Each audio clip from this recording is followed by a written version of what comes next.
Okay, homesteaders, this is going to be a special little video about indoor beehives. I was looking up how to do this, and there's no videos that I could really find that go into much detail. There's videos about these PVC pipe entrances on outdoor hives and for certain studies and things like that.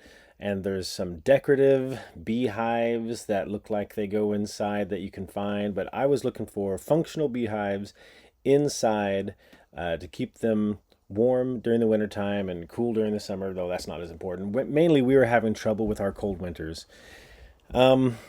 Anyways, here's a video of what we've done, and it's kind of a work in progress, but so far the bees are very happy, it seems, and we're going to see how they do over the winter time, but everything seems to be going well.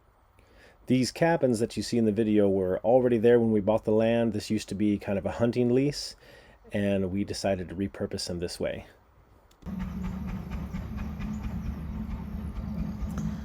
We feed them like this, just somewhere below the entrance. It's in the morning, it's still a little cool, so they're not super active, but they'll be swarming all over this place pretty soon. And you can see, I have another little cabin here where we have water going to some of the animals, and we can go in there and turn that on and off, and they don't mess with us.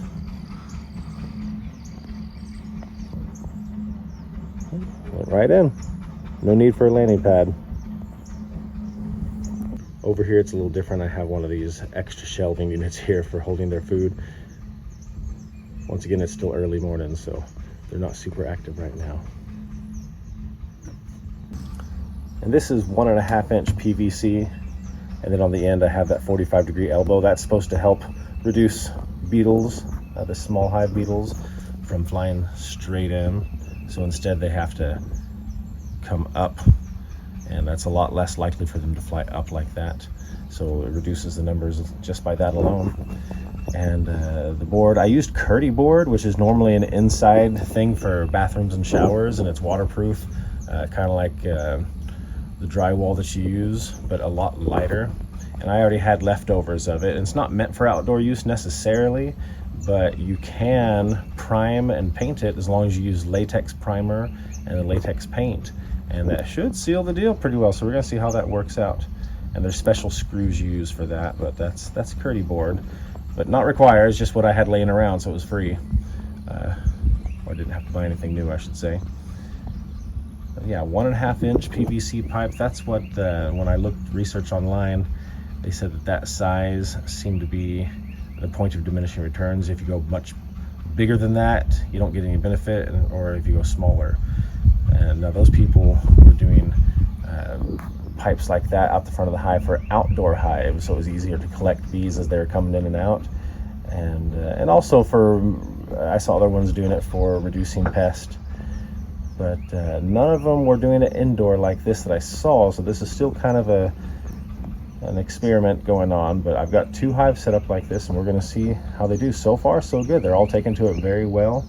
And inside the cabin it's air conditioned, and there's also a radiant heater in there for the winter time, because that's really the only problem we were having is in winter. Sometimes we'd lose a hive. We've only lost 1 hive from it. It was real bad last year, but we'd at least lose bees out of a hive, and their population would be reduced just because it got so dang cold. And I insulated them and everything, and it just wasn't working. So we're trying this, the bee cabin. Here is the inside portion, 1 stack over there, a new stack over here. Once they draw out a couple frames, we'll be able to put those other stacks on. But you can see the window. That's their entrance and exit right there. And down there is diatomaceous earth, just in case, little insects try to come in through the window. Same thing over here.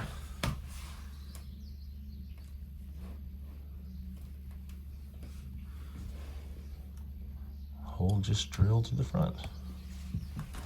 And then on top, I usually just put first a screen. It's a metal mesh screen that they can't get in and out of, and then I put the normal cover just to give them the airflow, and they like it when light is not shining directly in there, so they feel like it's a covered hive. Or you can do it like this, where it's the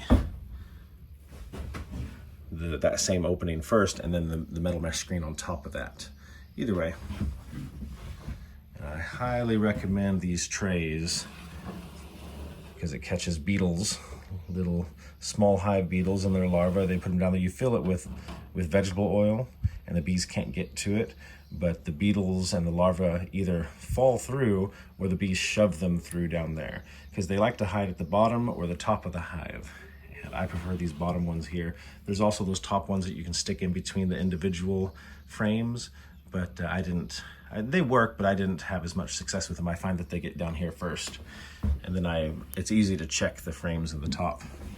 The same thing here. I just emptied this one, and it's doing its job real well, catching them when they're really small, and there's not that many of them, so it seems to be doing its job controlling them as soon as they appear.